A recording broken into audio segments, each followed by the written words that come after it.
Leave is sought for that purpose. Is there anyone opposed to that course of action? There appears not. Leave is granted. Next call. Speaker. Mark Mitchell. Thank you very much, Mr. Speaker.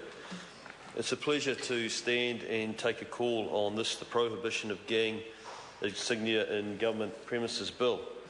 Mr. Speaker, I'd like to acknowledge, first of all, my colleague Todd McLeay for bringing this bill to the House.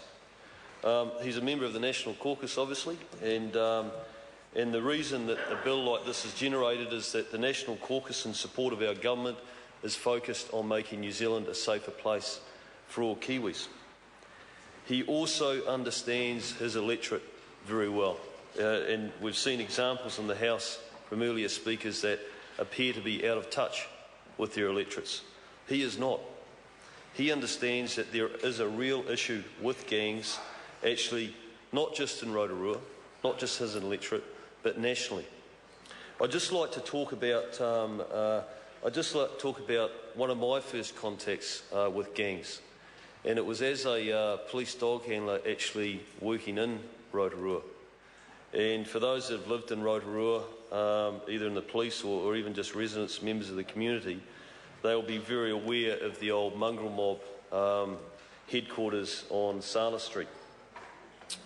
And when I first started there, we had two young ladies come to the police station, obviously in a terribly distressed state, and in fact one of them probably to this day has not recovered from what she had to endure at the hands of the mongrel mob at their pad on Sala Street.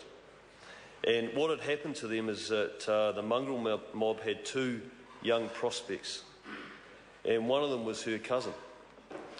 And as part of their initiation, as part of their pathway towards earning a gang patch, they had been instructed to entice these two young girls, 15 and 16, down to the gang pad. Once they got them down there, they then proceeded to put them on what the gang members call the block, and they were gang raped by patched gang members, and the prospects were forced or encouraged to rape them also. So I just want to be very clear, Mr. Speaker, that when we're in this House and we're talking about gang patches, we actually understand clearly what a gang patch means and what it signifies. What it means, when you see a gang member walking around patched up with a gang patch on, it is telling you, it is telling us, the rest of the people in the community, that they have committed crimes against us, that they have probably committed violent crimes against us, that they have made impacts and affected people that they will probably, victims that will probably never fully recover. So when a gang member walks into a government building or walks into a premise and he's wearing a gang patch, what he's really doing is he's just telling everyone that he has committed crimes against us, and he is prepared to continue to do that. I just wanted to talk about my own electorate as well, Mr. Speaker, because my electorate of Rodney, we have communities of Wainui, Waitoki, Silverdale, Hibiscus Coast, Orewa, Puhoi and Warkworth. They are generally good, solid, law-abiding communities. But we are not immune to gang problems. And we have a gang, the Headhunters and the Hells Angels, that are both extremely active inside our communities in Rodney. I want to acknowledge our police leadership. Actually, I'd like to acknowledge our police area commander, Scott Webb, the guy in charge of our CIB, Detective Sergeant Brett Batty, the sergeants that run the stations, Bede Hoey, Mark Overton, and especially Sergeant Kelly Bissett. Kelly is the sergeant in Wellsford, and she has a team of 9 up there, and she is working very, very hard to try and put as much pressure on the headhunters who have arrived in Wellsford, who have set up a pad, who are committing crimes, actually not just in Wellsford, but throughout the whole electorate. And her team are using actually a cross-governmental approach. They've got the council involved, the council is supporting them, and trying to apply as much pressure to those gangs to try and get them and push them out of the area. And I take my hat off to them, and I want to acknowledge the great work and the service that they are providing to the people of Rodney. But the thing that we're doing down here to help them is that we've got Todd McClay's bill in this House that's passing through now that will give them another tool.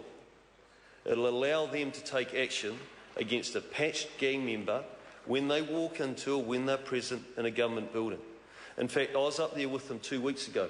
Their biggest complaint was, the issue that was swirling around at the time was the fact that we just celebrated our Anzacs. And at their dawn ceremony up there, they'd had patched gang members, headhunted gang members, turn up to the dawn parade. And they wished actually that this bill could cover something like that. Unfortunately, it doesn't. But that's what they would have liked to have seen. I'm not saying that anyone can't turn up to a dawn parade, but I tell you what, I don't think that it shows a lot of respect to our veterans, past and present, to have patches arrive when a patch, as I've said, all it says is that we've offended and we've caused harm in the community. That's not what they went offshore and fought for. That's not what they stood for. So, Mr. Speaker, there's just a couple of other things before I finish that I'd like to address. One is this. Mr. Goff got up and said that currently there are laws available to deal with gang members that decide to wear their gangs and their patches and intimidate people. He quoted the Trespass Act. Well, what happens with the Trespass Act, Mr. Speaker, is that someone has to trespass a gang member. And I'm telling you now that people are intimidated. Who is going to stand up and say, I'm going to take a step and I'm going to trespass someone? So we're removing that from them. We're removing that, the intimidation and the fear from that person with this piece of legislation. The other thing is intimidatory behaviour. Yeah, that's right. That's a very good piece of legislation that the police have available to them. But what it requires a physical act of intimidation. So what Mr. McClay's done with his bill is he has allowed the police, and he's given the police another tool. And let's be clear, in his speech he said this is not the silver bullet. This is not the silver bullet. This is not the panacea. But it is a step in the right direction in giving the police another tool to be able to put pressure on gangs. And so what it allows them to do is they don't have to worry about someone a member of the public, having to make a trespass complaint. It means that they don't have to worry about the actions being taken to fit within the current legislation for intimidatory behaviour. It allows the police to come in and say, remove your patches and don't wear them around members of the public. I'd just like to finish by saying, Mr. Speaker, that we did hear many submissions. There's one submission that I do want to refer back to. It was made by Jacob Tirapaka from the Murupara area school. And Murupara, of course, is in Mr. McClay's electorate. They face issues, they've got some social issues that they're constantly facing and tackling. They have a big gang presence down there with the Black Power, the Tridesmen, the Mongrel Mob. And in his submission he said, children and students do not need to see gang insignia plastered about our school. They need to be protected from it.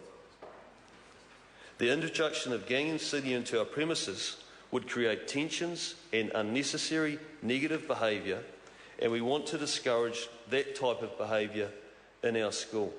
He wants the ability to be able to protect his students, to give his students one place where they are free from the intimidation of gangs.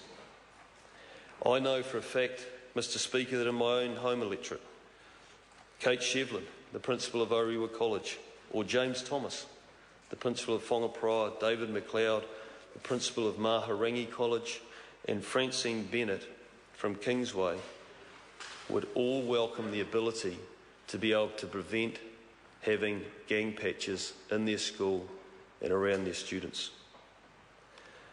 Mr. Speaker, there is one other point that I'd like to make, and it was brought to my notice by the Honourable Chester Burrows, and it's a very good point. Mr. Goff said that the gangs aren't worried or concerned. If the gangs aren't worried and concerned about this legislation, then why did they spend tens of thousands of dollars trying to defeat it against the Wanganui Council.